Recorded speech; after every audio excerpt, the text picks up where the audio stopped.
Welcome to this week's End of Days Update, coming to you from Tulsa, Oklahoma. Hey, if you're anywhere near Dodge City, Kansas this weekend, we'll be there Sunday morning, Sunday night.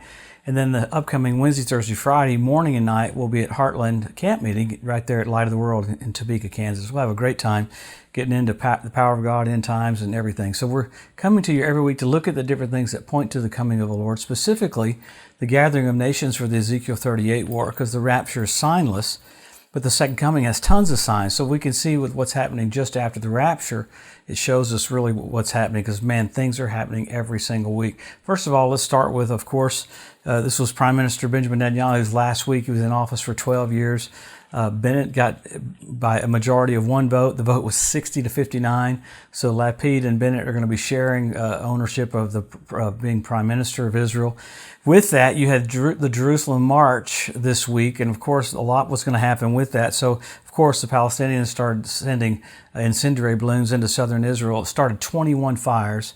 Israel retaliated with airstrikes going into Gaza again. So, man, a lot is happening with Israel right now, specifically with the nations that are connected to the Ezekiel 38 war. I mean, you had something this week that's kind of bizarre. You had Turkey activate its military intervention pact with the Palestinians, which is crazy.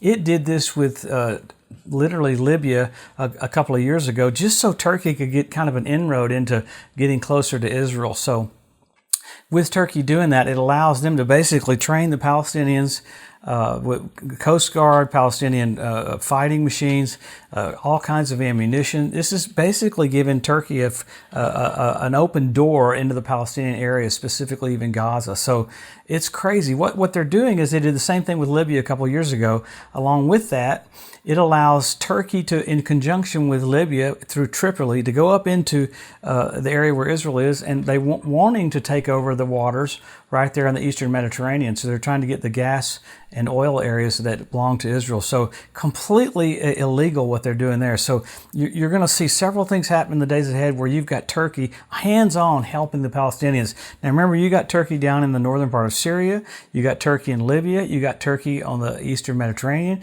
you got Turkey in the edge of Iraq. So Turkey's right there, what the Bible said you'd see just before the coming of the Lord, the Ezekiel 38 war.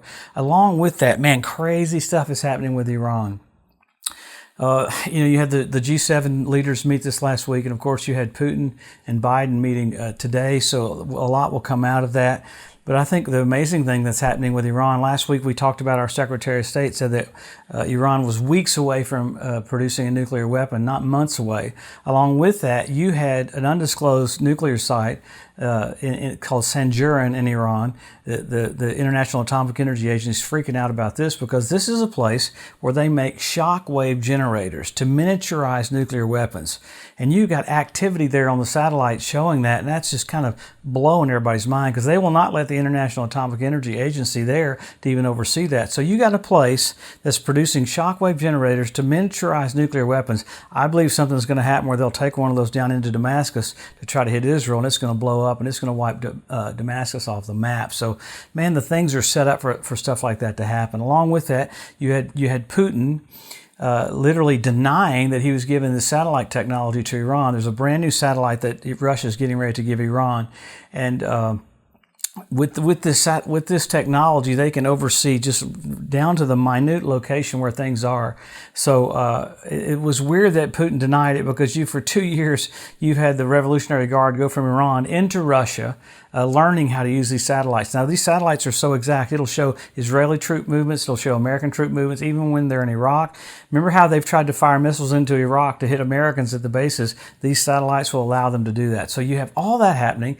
You got the International Atomic Energy Agency talking about China this week, how China has ratcheted up the production of nuclear weapons to where it completely concerned them, to where it's like, this is not a good sign. So you have all these things that are literally potential for the coming of the Lord, because you'll see this stuff as you enter into the tribulation. We're not going to enter into the tribulation, but as we see the setup for the tribulation. So pretty amazing. But then you have all the weather stuff. You've got massive heat waves in the western part of America, over in England, different storms. Greece had more rain than a whole month in just a 40-minute period. So you got nature getting ready for the coming of the Lord. You have all these nations getting in position.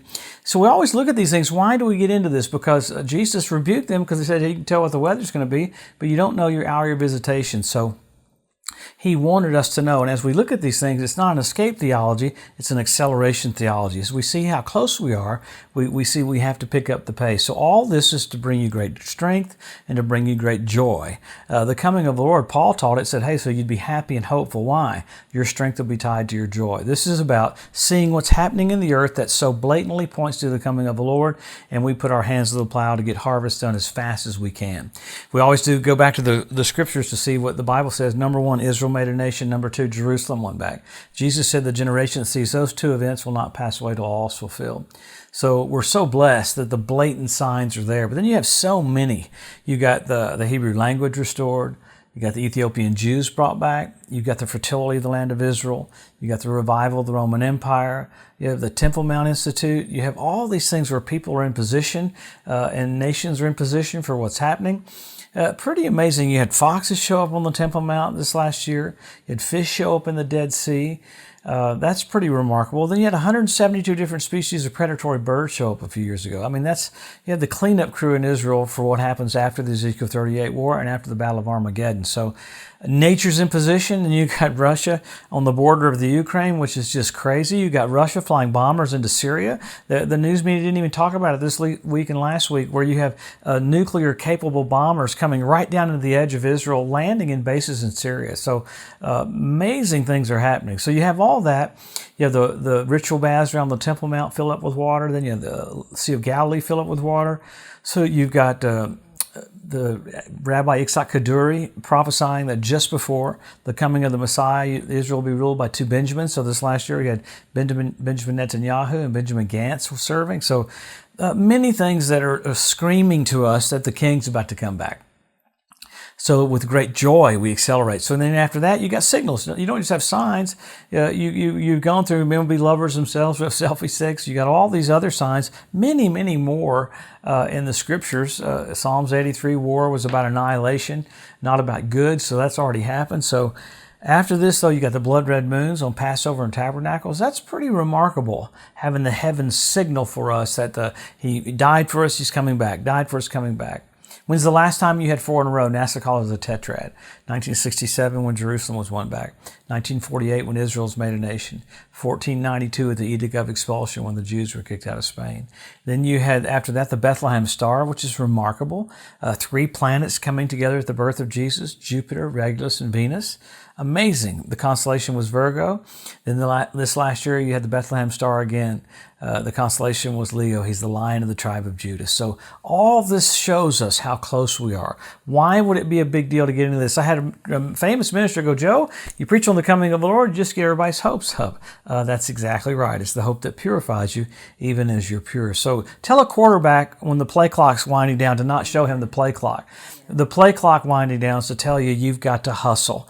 The church has to get a hustle mentality. So what do? We help our local church, help our local pastor. We don't fit church into our life. It is our life because the King's coming back. Look at all of this that's transpiring right in front of our eyes. Why? The King's coming back. Let's rejoice. Let's lift up our heads. Our redemption is drawing nigh. Don't be downtrodden. That's what Jesus said that for. With all this happening, don't be downtrodden at all. You accelerate and finish your course looking unto Jesus, the author and the finisher of your faith, because we're so soon to see Him. I think it's so soon. It kind of amazes me, but wow, we have a lot to do in a short period of time, so let's go for it. Have a blessed, wonderful week. We'll come back next Wednesday and look what's happened. We'll see. I really want to get in to see what happens at Sanjarin, at that nuclear site where they're making those shock waves, so to miniaturize those nukes. So many little things like that happening that are pointing to Jesus about to come. Have a blessed, awesome week. We'll see you next Wednesday.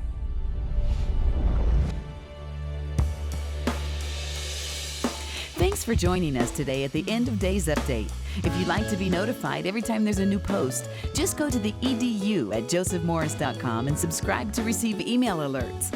If these posts and updates have been a blessing to you, please consider making a one-time donation to help get the message out, or even becoming a monthly partner with Joseph Morris Ministries.